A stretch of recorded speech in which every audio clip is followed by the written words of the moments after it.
जय हिंद. मी doctor Avinash Shinde. Straight drive चॅनलमध्ये आपलं सहर्ष स्वागत आहे.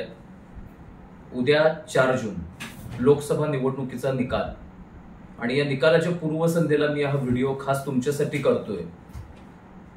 उद्या 4 जूनला काय होणार याची उत्कंठा आपल्या सर्वांनाच लागलेली आहे. कारण इंडिया आघाडी आणि एनडीए यांच्यामध्ये जी तुंबळ युद्धासारखी परिस्थिती निर्माण झाली, त्याच्यानंतर दोन्ही बाजूंनी सर्व अस्त्र शस्त्र मोठ्या प्रमाणात परजली गेली. साम दाम दंड भेद असा उपयोग देखील झाला दोन्ही बाजूकडून. त्यामुळं अक्षरशः युद्धासारखी परिस्थिती निर्माण झाली आणि त्या युद्धाचा आता उद्या निकाल लागतोय. त्यामुळं आपल्या सर्वांच्याच मनामध्ये एक उत्कंठा आहे की उद्या काय होणार. प्रथम लोकसभा मतदारसंघ जो कोल्हापूरचा आहे, तर त्याचा आपण जर विचार केला तर लोकसभा कोल्हापूर मतदारसंघामध्ये अत्यंत चुरशीची आणि अत्यंत निकराची निवडणूक ही लढली गेली. श्रीमंत छत्रपती शाहू महाराज आणि सदाशिवराव मंडलिक यांचे सुपुत्र श्री संजय मंडलिक यांच्यामध्ये जे युद्ध झालं, तर ते न भूतो न भविष्यती असं युद्ध हे झालेलं आपल्याला या ठिकाणी पाहायला मिळतंय. तर उद्याच्या निकालामध्ये काय होणार, तर भरपूर जण तर्क वितर्क लढवतात. 10-10 लाखापासून 10-10 हजारापर्यंत, 10-10 हजारापासून अक्षरशः सयाजी मधल्या जेवणापर्यंत पैसा देखील लागलेले आहेत. इतकी या निकालाची उत्कंठा जी आहे तर ती शिगेला पोहोचलेली आहे. T20 क्रिकेटमध्ये देखील एवढी रोमहर्षक परिस्थिती निर्माण होत नाही, अशी रोमहर्षक परिस्थिती या निवडणुकीच्या निमित्तानं आपल्याला पाहायला मिळते. उद्याच्या निवडणुकीच्या निकालामध्ये काय होणार, छत्रपती शाहू महाराज जिंकणार की मंडलिक जिंकणार, याचा निकाल प्रत्येकानं एक्झिट पोल वेगवेगळा दिलेला आहे. कुणाच्या एक्झिट पोलमध्ये छत्रपती शाहू महाराज हे बाजी मारताना दिसत आहेत, तर कुणाच्या एक्झिट पोलमध्ये सदाशिवराव मंडलिक यांचे सुपुत्र श्री संजय मंडलिक यांना झुकतं माप दिलेलं आहे.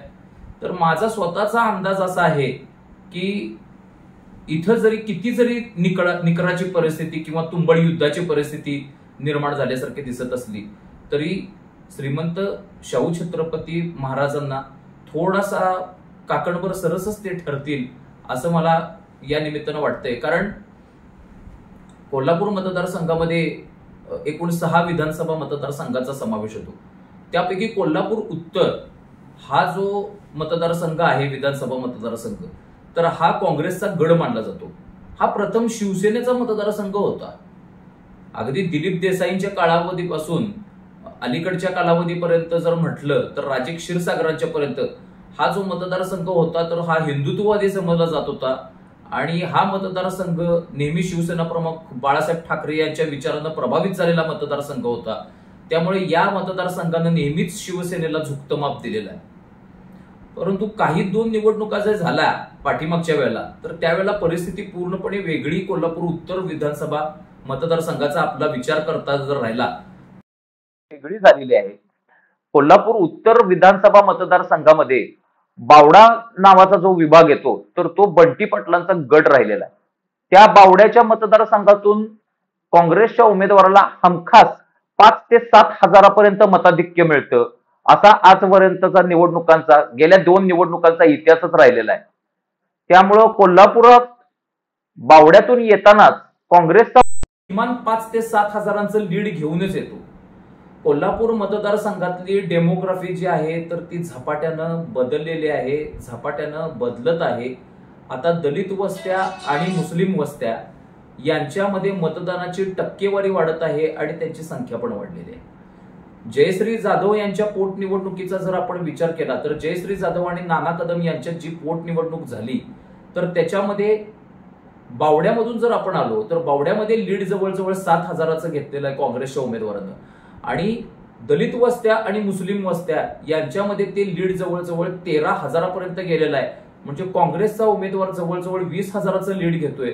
आणि पेटापेटांमध्ये जिथे हिंदू बहुल भाग समजला जातो, ह्या हिंदू बहुल भागातला मतदार मात्र कायम गोंधळलेल्या परिस्थितीत आहे. त्याला हेच कळत नाही की आपण हिंदुत्वाला मतदान करायचं की आपण बंटी पाटलांच्या काँग्रेसला मतदान करायचं. आणि त्याच्यामुळं पेटापेटांमधून अगदी कोल्हापुरी भाषेत समजलं जायचं, तर 50-50ची परिस्थिती आपण निर्माण होताना बघतोय. त्यामुळे अल्टिमेटली जे लीड आहे तर ते काँग्रेसचं कोल्हापूर उत्तरमध्ये आपल्याला बघायला या ठिकाणी मिळेल. कोल्हापूर दक्षिणमध्ये फारशी परिस्थिती वेगळी नाही. कोल्हापूर दक्षिण हा ऋतुराज पाटील आणि बंटी पाटलांचा गट राहिलेला आहे. त्यामुळे कोल्हापूर दक्षिणमध्ये देखील शाहू महाराजांना जास्तीत जास्त लीड मिळेल अशी अपेक्षा वर्तवण्यात येत आहे आणि ती काही अंशी मला खरी देखील वाटते. राहता राहिला आता करवीर मतदारसंघ, दिवंगत नेते PN पाटील यांचा मतदारसंघ.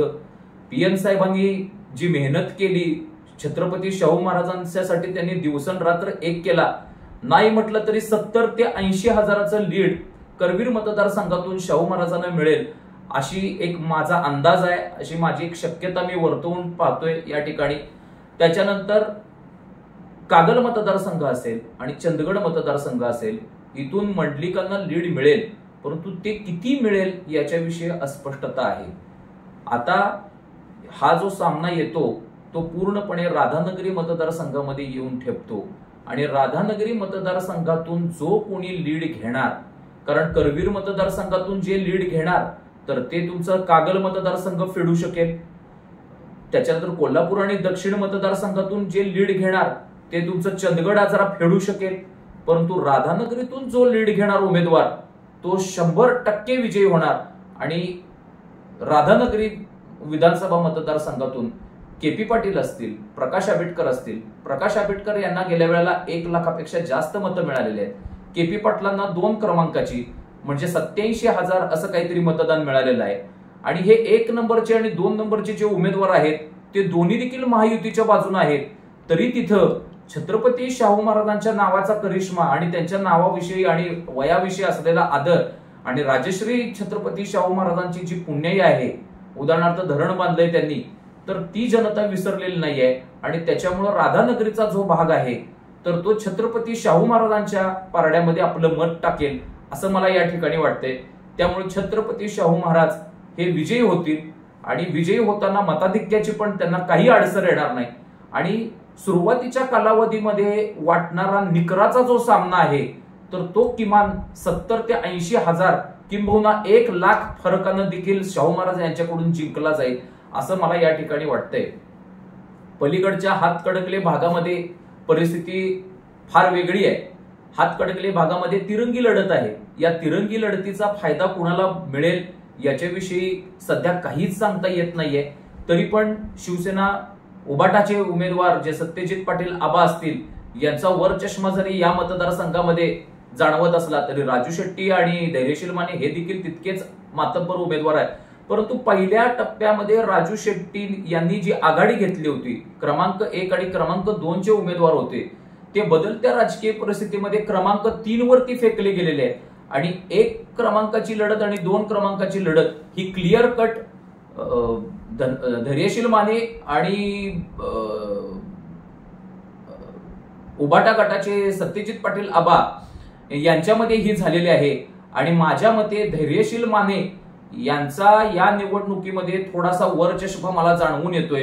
कारण शेवटच्या टप्प्यामध्ये धैर्यशील माने यांना जे छुप मतदान झालेलं आहे तर त्याच्यावरती त्यांची सर्व भिस्त असेल.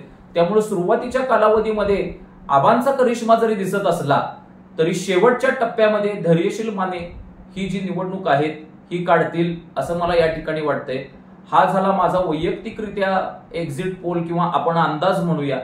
हा अंदाज काढताना मी समाजातल्या वेगवेगळ्या थरांमधल्या लोकांशी बातचीत केलेली आहे. समाजातल्या वेगवेगळ्या वयांच्या लोकांच्या बरोबर मी बातचीत केलेली आहे आणि माझा निष्कर्ष जो मी काढलेला आहे तर तो अशा पद्धतीने आहे.